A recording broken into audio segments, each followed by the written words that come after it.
the vault. High atop the pastoral center of the Diocese of Camden, you're listening to Talking Catholic.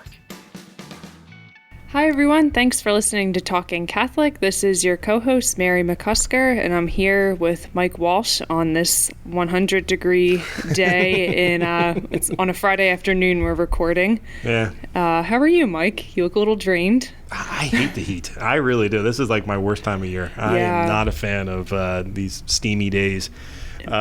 People are always like, it's the mid-Atlantic. It's not that bad. Yeah. We get pretty ugly around here. It's not quite New Orleans, but it's not that great. Yeah. But yeah, so we're recording late on a Friday, just how things sort of worked out, which is always so, the energy's really low right now. The patience is really low right now. Speak for yourself. I just chugged some coffee. Okay. Well, then you can lead this entire podcast. Oh, no, Mary. don't do that. Not a problem. Do you have any weekend plans? Yes, I will be. Heard it's a busy weekend. It is. It's one of the busiest, actually. The Feast of the Assumption is this weekend, the vigil and the solemnity. So I will be doing our usual coverage of those feasts, those masses, but also with them in our shore parishes, they have the Wedding of the Sea ceremonies. So I'll be down in Wildwood on Saturday, where I'll also be recording a podcast 5 hours before it, so I'll be down there very early. But we're recording a podcast. Carrie's going to do it. We've been wanting to do this podcast series for a while, where we went to like shore restaurants, shore locations to do just to talk to Catholics down there working businesses and stuff like that.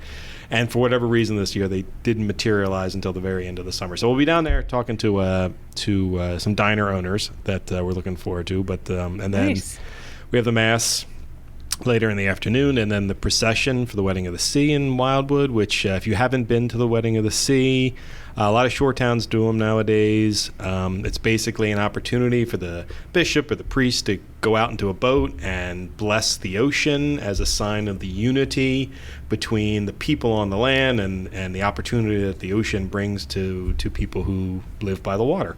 So it's an old, I think it's Sicilian custom. Yeah. It's definitely Italian. And every time I hear it, I think of your award-winning photograph of Bishop with the boat in the air at like a 90-degree angle, and my heart starts racing just looking at it. It's like I can feel it's a visceral reaction. He comes back in every year soaked to the bone, and he does it 2 days in a row because he does it first in Wildwood, and then he does it the next day in Atlantic City.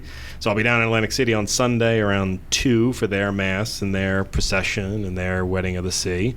But yeah, the fun part of it is to watch Bishop go out into the breakers. And I told him the year he gets kicked out of the boat because a big wave hit him, that's the year I end up winning like an AP award or something like that. That'll be fun.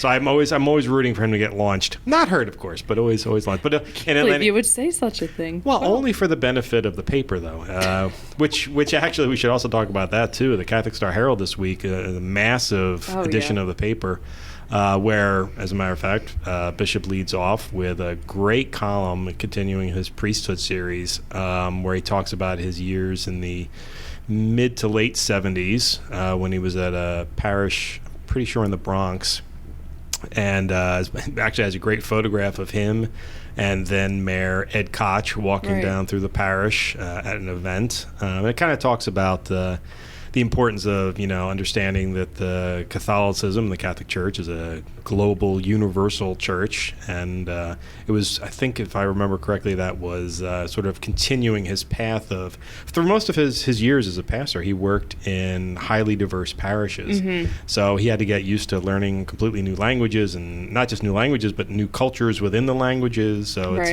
it's a great sort of explanation of why he is the way he is today. That pastoral side to him, and the way he just understands how people live and everyday people live and work. It really is. I've been loving that series.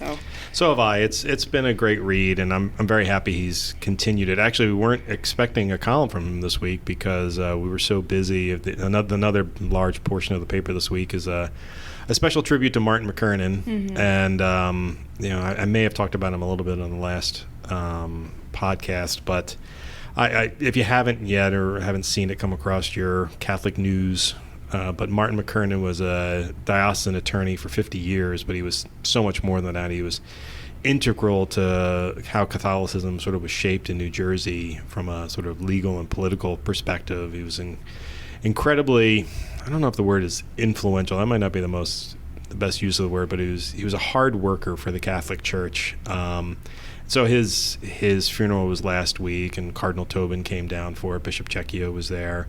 Bishop DiMarzio from the Diocese of Brooklyn was there, who was one of our former bishops in the early 2000s in Camden. And just a great turnout of people and his family and priests. And I mean, pretty much everything that's happened in the state of New Jersey, and certainly everything that's happened in the Diocese of Camden, Martin was a part of from a legal perspective. Right. And quite frankly, I'm an aged professional at this point, so there aren't too many mentors in my life, but I would definitely classify Martin as one of them. He really took me under his wing when I got here, gave me a bunch of sage advice that even as someone who's been doing this for 20 years, it was really helpful to me. And he was also just a great person to bounce an idea off of. Yeah. But more than that, he was the most spiritual human being I've ever met. Yeah. So you and I have been around attorneys most of our lives, and I let it known how little of an appreciation I have for most attorneys. However, he was truly one of the best. He's wonderful. Yeah, he was a good friend of Catholic Charities too. Yeah. For many years. I know we'll miss him a lot there. Yeah. And our Catholic schools and others. So and everyone really. Yeah. So I think we'll all miss him very much. I think it's the longest article we ever put in the Star Herald. It's over 3,000 words. Not that many photos, because he could have been a CIA agent. He just never got his photo taken. But it's a great thing. And then the remainder of the paper is about there's a lot of stories about Catholic schools reopening. It's our back to school issue. So there's a lot of that. And of course, a big FAQ about COVID rules related to schools reopening. I am happy to say that all the schools in the Diocese of Camden will be open for 5 days a week. They will be following the mask mandates from the state of New Jersey, so the kids will be wearing masks.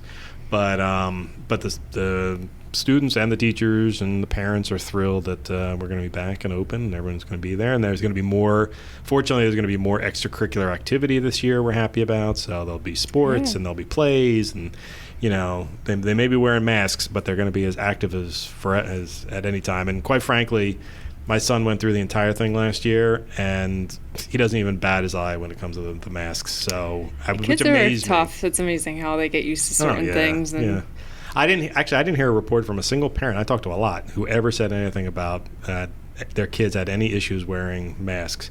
About the high school kids didn't care because they just wanted not to be hassled. They didn't want to have to go back to remote learning. And the little kids, they pick up on this stuff so quick.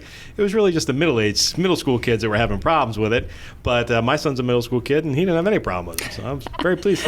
Such a good boy. An angsty time, middle school. So. And I will also do one proud father thing. Last night, he was at baseball camp, and he hit his first home run, over-the-fence home run. So I was very excited about that. Yeah, so that was a big deal for him. And he desperately didn't want to go. He tried talking me out of camp left and right because he wanted to stay home and play video games. And I was like, no, you're going to camp. He's like, my arm hurts. I was like, I'll give you Advil. You'll be fine. And that is a happy dad moment right there. I will admit. That makes me so... Yeah. I was very pleased. So good job, Jack, hitting your first home run. It was scrimmage, but I still say it counts. It went over the fence. Still counts. Yes. How about you? How's your weekend looking?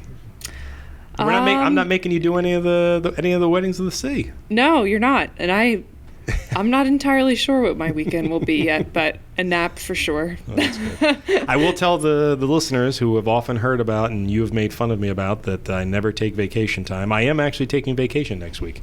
I'm recording a podcast We'll see about that when I get a Well. text about something work-related or an email that, Well, that's the problem, is I bring work with me workaholic. everywhere, yeah. But I am going to be away from the diocese, so if you're listening to this next week and you want to say, hey, I'm going to call Mike and harass him about something, it's not going to work. I'm not going to be here. But I'm going to be up in the Poconos attempting to be relaxed and chill.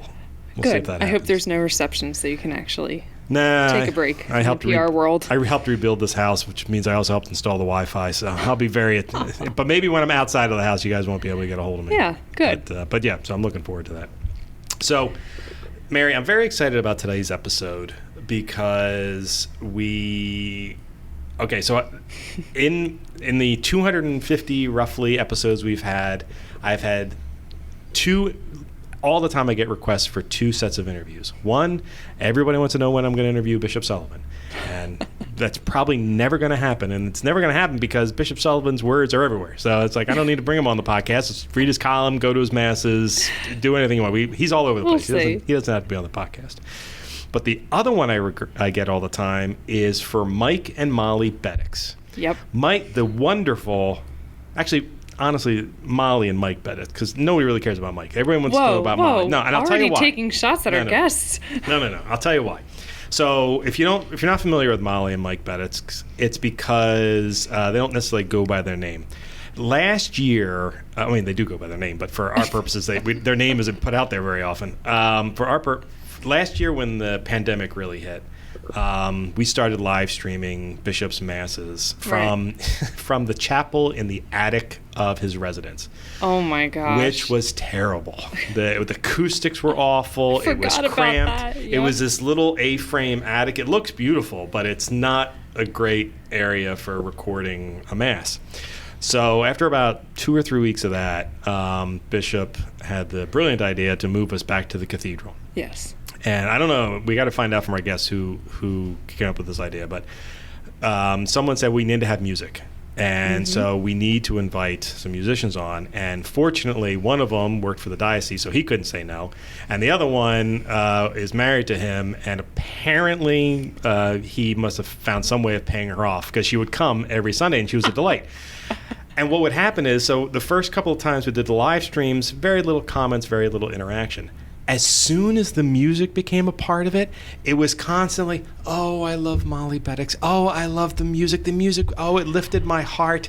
So much response. I would get notifications on my phone when it would blow up with comments on the live streams. It's true. And people absolutely loved them. Yep. Now, John Kalitz, who helps ran the live streams with me every year, would see Molly and Mike there, every week would see Molly and Mike there, and we were in the room with them and we're like, they're all right, they're nothing big, but these people would get, no, that's not true, they were phenomenal. So we started getting all these requests. Well, getting Molly and Mike to do anything requires, incredible forethought because they have this big family, they're very busy lives. So it took a long time to get them on. However, joining us today is Molly and Mike Bedics. Molly, how are you? Doing all right. Thanks for having us, I think. Now, I should say, Molly has no desire to be here right now. None whatsoever. But I was somehow able to wear her down and bring her on. And Mike, so happy to see you. Happy to see you, too. Now, Thanks for having me. Mike and I get to spend quite a bit of time together because our lives intersect a lot. Just enough time together. Just enough. Not just about the right amount. That's exactly we'll see right. By the end of this podcast, maybe we'll reach the limit. This hour is going to throw everything off. Because, but the truth of the matter is, you two coming to be a part of the live streams last year really did elevate them a lot. So I am curious. The first question is, how did you get roped into doing it? I have to remember, but I think it was Father Hughes reached out to me after Bishop decided to move the live stream mass over to the cathedral, and he had just said, we want to have music for these masses, so can you take care of it? That's pretty sounds much like a big task. Well, that's how a lot of things go around here.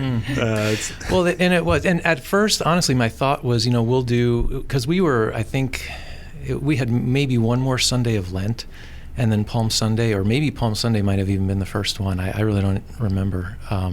But it was either the last Sunday of Lent or Palm Sunday was the starting point. So I figured we'd do, through Easter, and then I thought maybe we'd bring in some other musicians from around the diocese and do it. But we didn't know where we were. This was brand new, the pandemic. Yeah. So after talking again with Father Hughes, we said, now let's just keep it to us. We just didn't want people coming in and out, just for the contact and everything. So so it ended up being us for the whole run. But that we did go back and forth a little bit on, how exactly should we do it. But once we started, we figured, we're here. We don't want to, have people coming, too many people coming in and out. So. And Molly, how did you agree to listen to your overbearing husband? Oh my gosh. Wow. I remember saying, like, there's a lot of talented people in the diocese, like, I can do one, but then maybe we should rotate.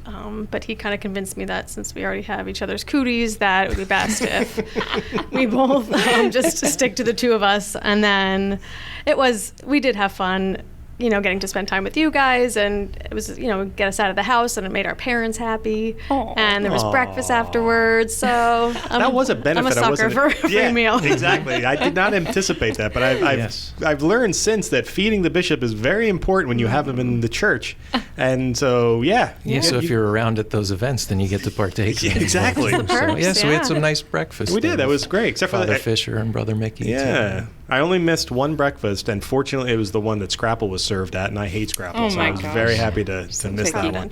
Yeah, that was a terrible one.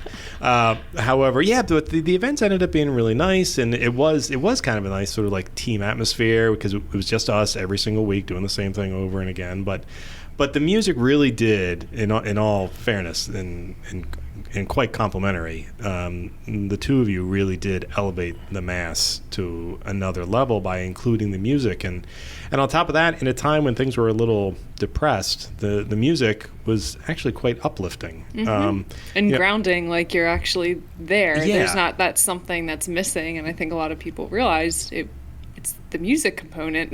Yeah, and that's true. So, Mike, before we get into that again, let's talk a little bit about what you do, because quite frankly, I don't understand it.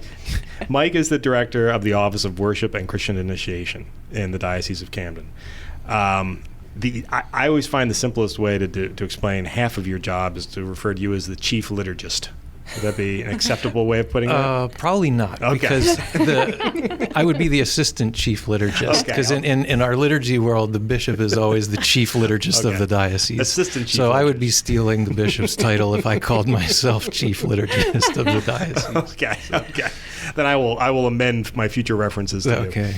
But so your role, what do you you sort of have a two-sided role, and they don't necessarily go together. They do and they don't. There's worship is is the liturgy piece of it. So to offer advice when needed for what we're doing liturgically. Now the office, all of the music obviously falls within the liturgy realm as well too. So being musician, then I right now it's easy to take care of the music because we're dealing with small groups and not full choirs.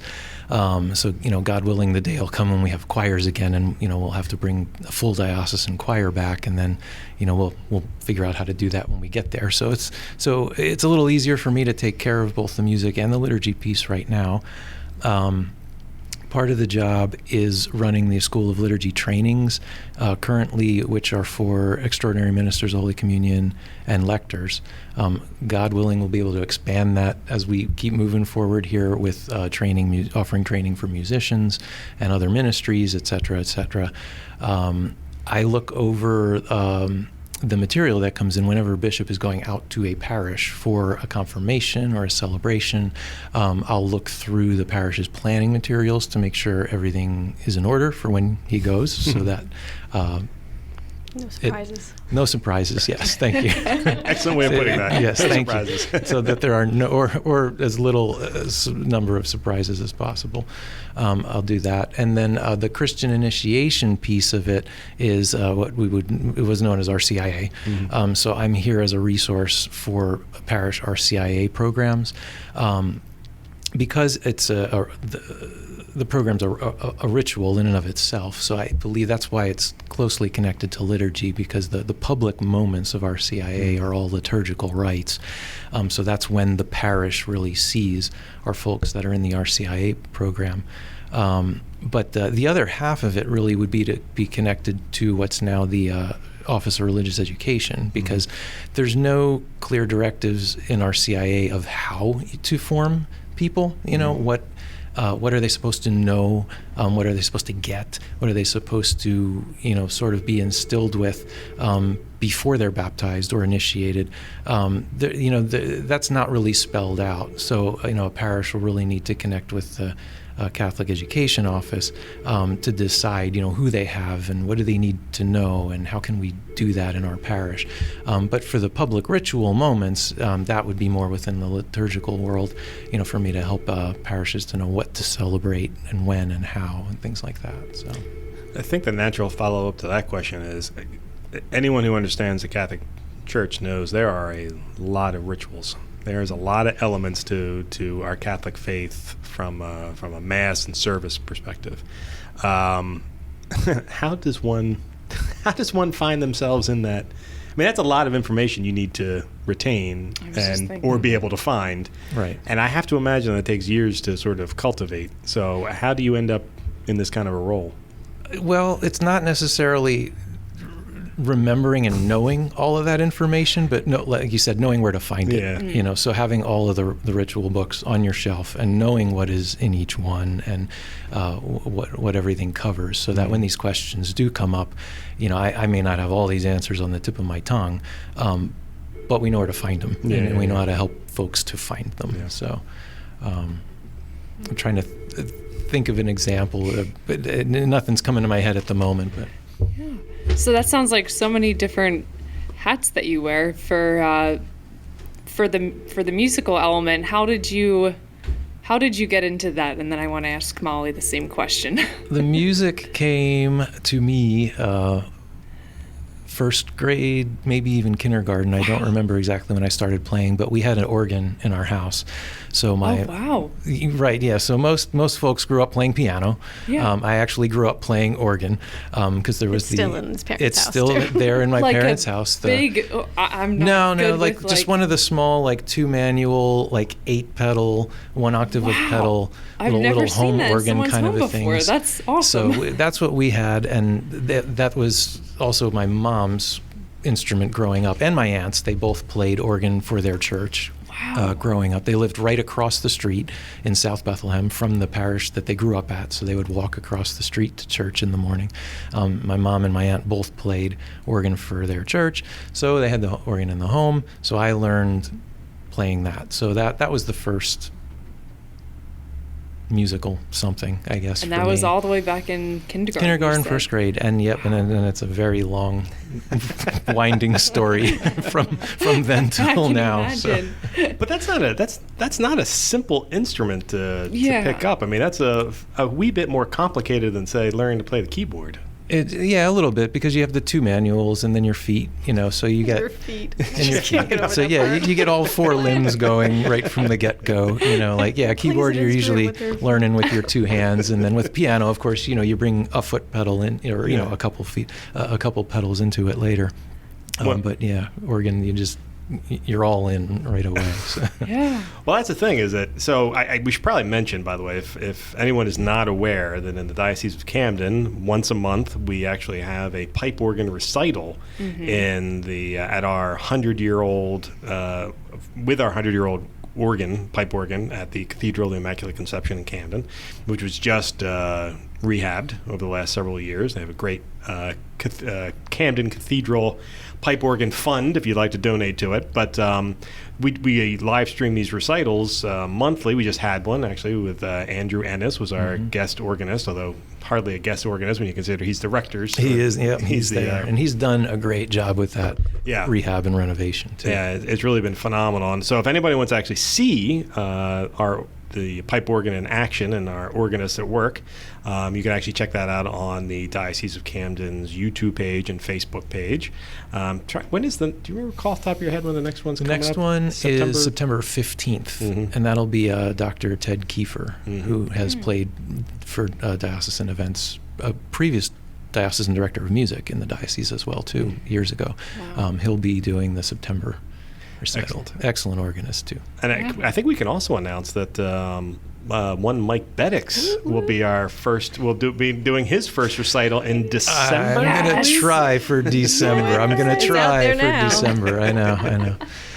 Well, I need some practice time. The job keeps me so busy. I don't get to just sit down and play whenever I want to. I don't know. I've seen where your office is related to the pipe organ. It is quite literally a 4-minute walk. I'm sure Father Fisher will open up the cathedral for you. Oh, he told me he told me I can go over there anytime I want. So we're making time though. I'm looking forward to it. I reached out to some different organists around the diocese. So we have the fall lined up, and I'm trying to do December because it's such a busy time. Mm-hmm. December, getting ready for Christmas. So I really don't want to put that burden on any parish music director to do a December recital. So I'm going to try to work up an Advent program for December. Well, I'm very much looking forward to it because I've certainly seen you play piano a lot on all of our live streams, and I actually at Martin's funeral you were playing organ at that, but we didn't have you on camera for that. We had who's that? Ted Baker had on camera for that. I by the way, I should mention that my mom was watching the live stream, and because it was a very tight focus, she was like, how many people were there? Because it sounded big and beautiful.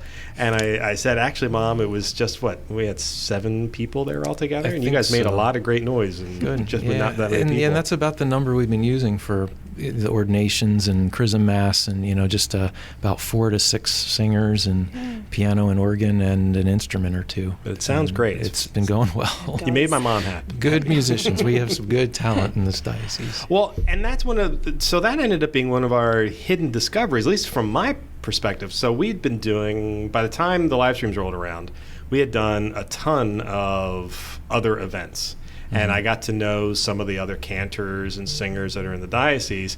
But one day, this tiny woman, Molly, rolls up, and whom she is, she's serious. She's like Hobbit-sized. Oh my God. And she wouldn't say that. She's very small.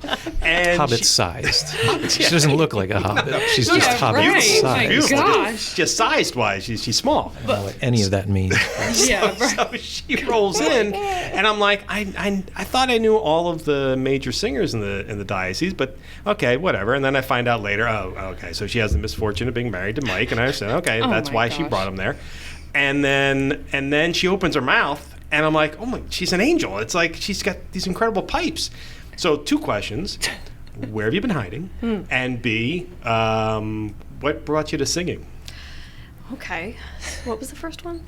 Yeah, right. Have I been hiding? Well, I'm a hobbit, so obviously. Yeah, I'm still not over that comment. You're 6 feet tall. You don't know what a hobbit is. 5'11". I don't want to talk about She's it. been hiding in the Shire. In the Shire. Wow. So I guess I've been hiding at Christ Our Light. So Mike was the music director there. He had a long title there as well. Yeah. And so we would cantor, I do at least 1 mass a weekend, but I was always there to, because I lived down the street, and if there was ever in a pinch, I would be, driving up and doing 2 or 3 masses a weekend. Yeah. So it was kind of what, pastors in the past have called a twofer. Uh-huh. So like a 2 for the price of 1 sort of thing. But luckily I enjoy singing, especially at church. Not a great prayer all the time, so that is my way to pray. So when we can kind of put the world aside and step into that space and be in the words and in the music, that's a gift to me, really. Well, that's wonderful, actually. Yeah, And did you always have a passion for singing, going back to kindergarten like Mike? Or I think so. Yeah, I think I've always loved singing. My dad actually is a great singer who no one alive will ever hear sing except for our own family. A lot of growing up hearing Billy Joel and Tracy Chapman records at home, and so Boy George and the Culture Club. But anyways. Also good. Okay. So and it was really church children's choir where I started singing. And eventually, as time went on, we got a new music director, and I'll never forget my sister turning around and being like, oh my God, is that Mike Bedics? Is that Mike Bedics? And I was like, who the heck is Mike Bedics? Like, I didn't know who they were talking about. I turned, and up in the choir loft was this guy with a ponytail, because he had long hair and a ponytail? I didn't know that. I need some photos. Uh-huh. Yeah, right. You don't mind? It's Michael.Walsh at CamdenDiocese.org. Okay. So my sisters knew him from youth group. And so he became our choir director, and so we were all part of the adult choir, and that's how we kind of got to know each other and sing more. And then he moved to another parish, and I followed him there. We did like the Life Teen program and a lot of more contemporary Christian music. So that's I just kind of followed Mike around and he let me sing stuff. Wow.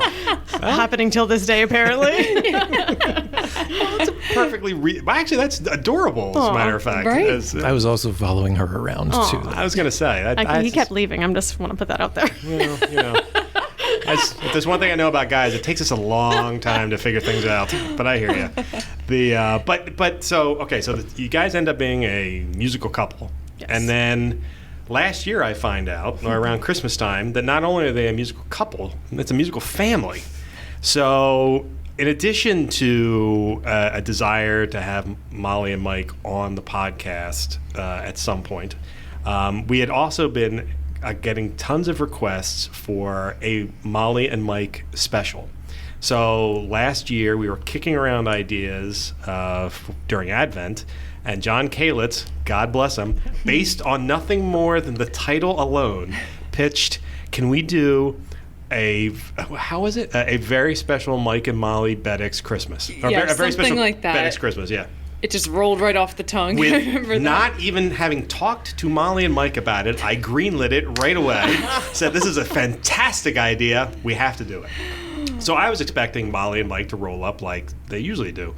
Just, get out there and start singing.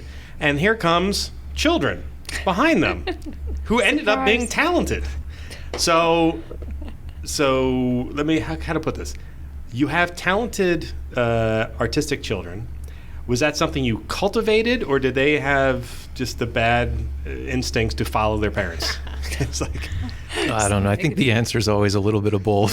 So, in all things, they're talented of their own accord. But we've tried to provide them the opportunities to find what they like as well too. Try different instruments. Try this. Try. They all sang in the children's choir at Christ Our Light. And then, tried, like I said, just tried some different instruments and different activities and see what falls into place. I don't know. And I think they find a certain amount of, I don't know, call it self-care or something, but something about playing music and being involved in music really has been just good for them from a mental health perspective, just like for us. Our son drums a lot, when he's feeling good, and he drums when he's not feeling good, and sometimes the whole neighborhood hears it, but we always just say, like, thank God he's a good drummer. Do you know what I mean? Like, it's loud, but thank God it's good, you know? I don't know. Do they play together? And is there competition? I want to know that. Sometimes we'll catch them, like, one of the best worst things is when it's like someone's birthday and at the end they all harmonize, super corny, but kind of like, yeah, it's the kids, Oh, that's awesome. And they also can do the reverse, because they also intentionally sang me the worst Happy Father's Day to you this past Father's Day. It was, super rough. because of their ability to deliberately sing in multiple keys at the same time. Wow. It was entertaining and horrifying all at the same time. So I want to be around your house on the holidays and witness all this. Well, I can also announce that there is going to be a very special Bedics 2, which we've already decided. So I guess we should mark our calendar for this event that we didn't know was happening. No. He has a habit of just announcing things on air. Yeah, I without find if you just saying announce anything. it, Right, yeah. I find if you just announce it, manifests That's one way to do it. really cuts down on the nose I get. I'm looking at my calendar right now just to see if I'm free. All of December. All of December. Oh, I think I'm on vacation. Every priest I know that has a conflict, it's always, I got a funeral that day. Oh, right. 3 months out? Yep, I got a funeral that day. my I'm like, all right, gosh. there you go. But no, that's the thing, is that it was thoroughly enjoyable last year. Last year was such a weird year.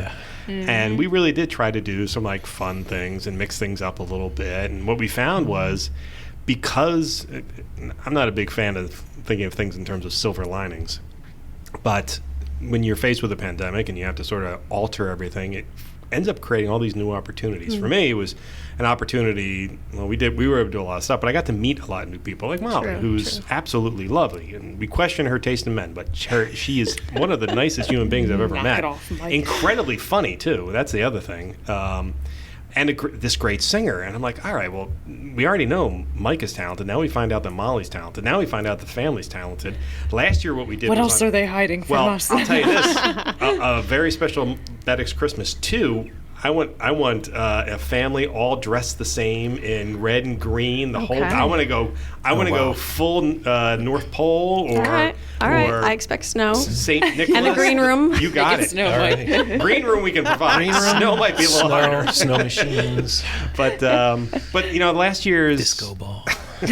Do disco balls go with? I don't even know. Well, it's Christmas. Snow. You can kind of create. Oh, okay. Yeah, I'm that's in. fact. All right, I'm back in. Something like that. I don't know. Yep. See, these are creative people here. I should just say yes to everything. Yeah, absolutely.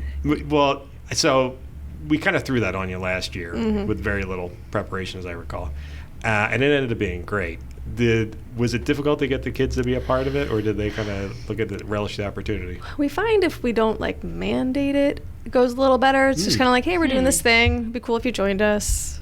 No pressure. It's a good approach. Yeah. Because if it's our idea and our mandate, it doesn't go over as well, I would say. Our youngest was kind of not feeling the cameras, which I totally get. The live stream was terrifying for me. A couple minutes in, I just for the talking. I don't like the talking. Oh, right. We worked out the talking, and then all of a sudden I blanked, and I was like, "This is live," and I have no idea what I was supposed to say next. So that was terrifying. So will it be live streamed, or will it be live people, or we just don't know? Here's what I'm not sure. I don't know why we did it as a live stream last year. It must have been the reasoning must have been because of the Facebook algorithms, and that was the reason we did it live. The truth of the matter is, pre-recording it would be perfectly fine, except for one small little problem. I don't know if you know this about your husband, but the dude gets into the minutiae so much that I'm afraid if I gave him time to think about a song, we'd end up re-recording it 6 times. Okay. So whereas if we just record an hour straight, there's nothing you can do about it. Band-Aid, That's right. If we tape it, he's going to want to redo it 6 or 7 times. So Molly, how much can you put up with that?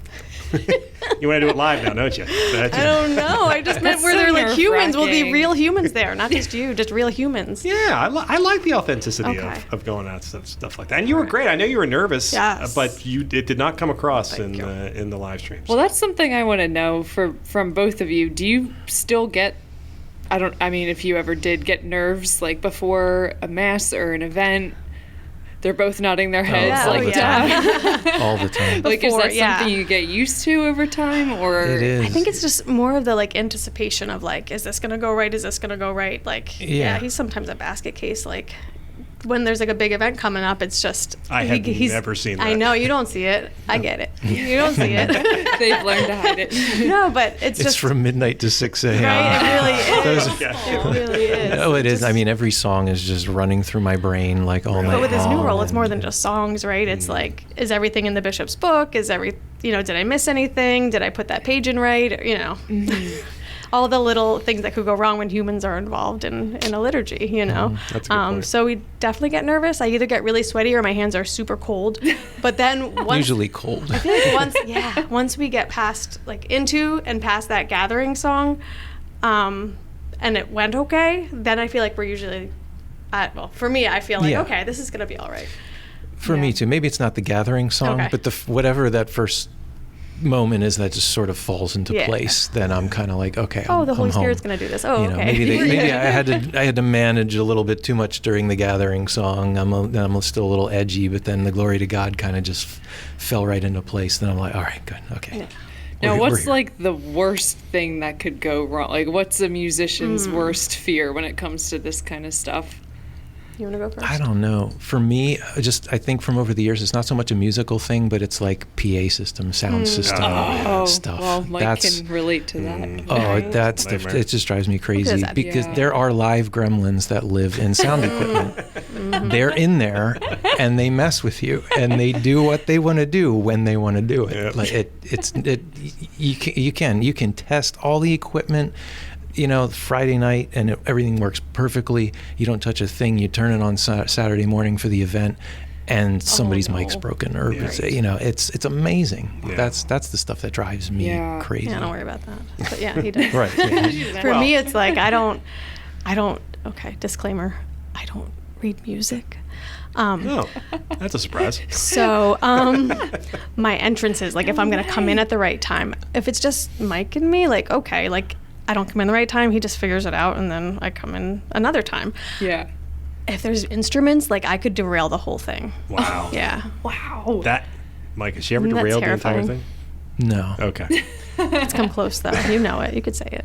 But it's probably been my fault. So. Oh, what a good husband. That was a good oh, one. man. That's, I don't know when your anniversary is. But that's how I am, though. Like that, I take it upon myself to make sure make it I'm clear. giving those Yeah. clear cues to everybody. But he does, so that's because helpful. I've never directed with my hands. From I was going to say, how does that work? Is there eye from contact? college Is it on, not? in all of the music director jobs or positions I've had, I've always led from the organ or keyboard. Yeah. So it's either eye contact or bouncing up and down to keep a beat, but even directing children's choirs and whatnot, it's I just try to direct through what I'm playing. Yeah. And it's tricky. With And all 4 limbs on something at once. It Yeah. didn't even dawn on me. How is one Right. supposed to lead? But like you said, I guess. Well, it eye doesn't happen contact. overnight. But it's, Yeah, that it's sounds like something a lot. you learn to do it over the years too. So. See, now I feel guilty, like all this behind the scenes stuff that goes into like making these events and masses happen. It's like, I feel like a lot of people, including myself until now, there's some setup involved, but you really don't think twice about like just how much is involved. yeah. With, And like when he has to iron deacon vestments at home. So, wait a minute. I'm like, why is there another vestment here? I have enough laundry. I mean, he doesn't make me do it, but I just... well, you told me that the other day. Story I was time. like, that never even occurred to me that would yeah, fall we under were He brought one getting- home last night. He's like, this one has like blue and purple on it. I was like, were they eating a cupcake? Like, I don't Right. understand. Kool-Aid. I don't know. They're drinking Kool-Aid. Oh, my or something. goodness. They're playing with crayons. I don't know. Did you know that was going to be part of your job responsibility? No, when you oh, took this job? absolutely not. No, I mean, I knew that the vestments were on the 3rd floor there or whatever, but that's it. Like, we're getting ready for Martin McKernan's funeral, and with the more bishops are coming, and there's a lot of clergy there, so we needed there's these different vestments that the concelebrants on the altar wear. They have like extra stripe on them, and we keep those on the 3rd floor. And they just came back after chrism. They were just wrinkled. They looked so bad, and we need 3 of them to put on multiple bishops. And I was like, I can't do it. So the night before, I was ironing these things. You need like 8 ironing boards to spread one of those out, Yeah, though, right. you know? And they're was just huge. thinking These how are big heavy vestments too. So it's like this was not part of the job description. that but little bullet point it that is, says but- other responsibilities is Right, needed. yeah, exactly. But it is. I mean, it's you got to do it. Somebody's got to do it. It's got to get done, and it's the night before. So what am I going to do? But it's funny. I kept one of the deacon vestments. I brought back home. I didn't take it back after the events at Christ Our Light because of those. I'm like, all right, I'm going to try to hit this with the stain thing and get the dry cleaner bag out and see if I can get this little red spot. It must have dripped some wine on it or something. Yeah. But, and of course, I have it hanging there. Molly's like, why is this thing still in the house? You just got rid of all the 8 that were hanging out here over last weekend. And I said, well, I'm going to try to get this spot out. And Father Adam texted me, oh, can I have the 2 deacon vestments no. for the Oh Wedding my of the Sea gosh. events this weekend? my So I goodness. well, yeah, but one of them's at my house. So I had to run home after the meeting this morning and go get it. And I'm like, here you go. So, Gosh. So I feel like this is a good point to ask a question that Mike actually wrote down for once, which he rarely ever does, because I'm thinking about how stressful this must get at times. And I was going to ask, how do you like relieve some of that stress? And one of the questions right in front of me says, why do they like running? Are they crazy? So I will never understand people that run. I appreciated that question, and now I'm curious. Yeah, how do you get into running? No, you're both very fit, so I obviously the running is working nicely. But how does one go? You're an artist, but also a runner. So I ran cross country in like grade school, high school, college. So that was always just, I played a lot of sports actually, but that was the one sport that stuck through college. And there's something, I guess, because it's one of those sports you can kind of do your whole life long. You don't need to go find a team to play it, you know? So Good point. So it's always been kind of like a stress reliever for me. Like it's a struggle to get up and actually do it. But once we've gone out and run, we were glad that we did. So we just have to kind of take turns motivating each other to get out of bed in the morning. The hardest part is right? just getting it's just getting there and doing it. But Mike, do you enjoy running? I do, yeah. I mean, I think I just kind of followed suit with Molly being a runner too, and I don't know.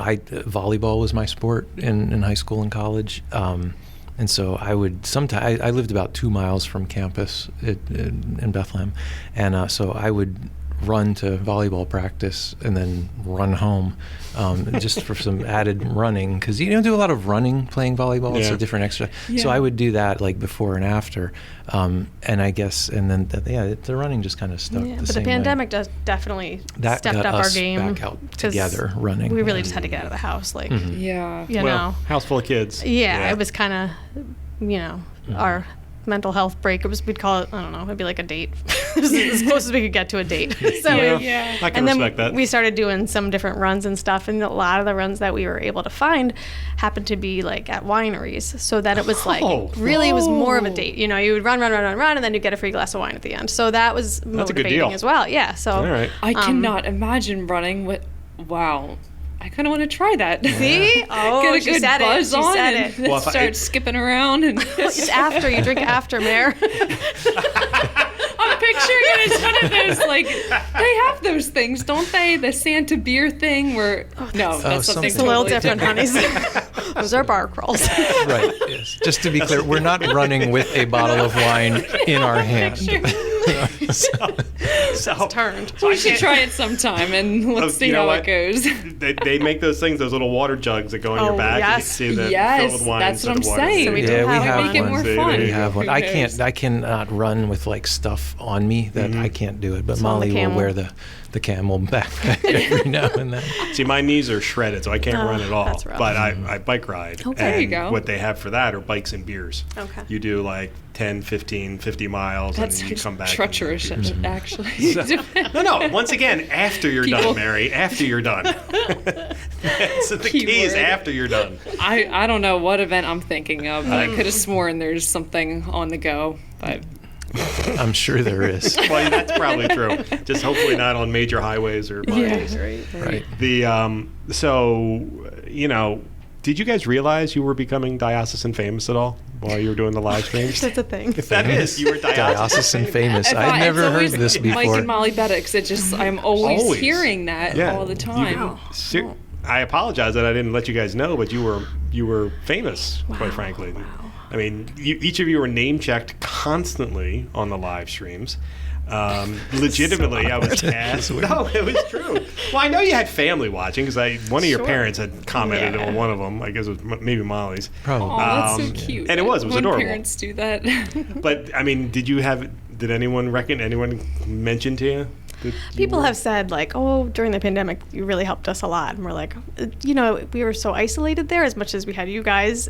There's not that feedback, that eye contact, that. True. Yeah. So you left there being like, oh, hope that went well. Like, so people have mentioned it. You never went back and watched any of our masses to see how you did? Oh, I don't like that to do that so much. reason Sometimes we I do. don't Sometimes listen we'll to just the listen. podcast after. Yeah. The watching. Yeah, I'll listen.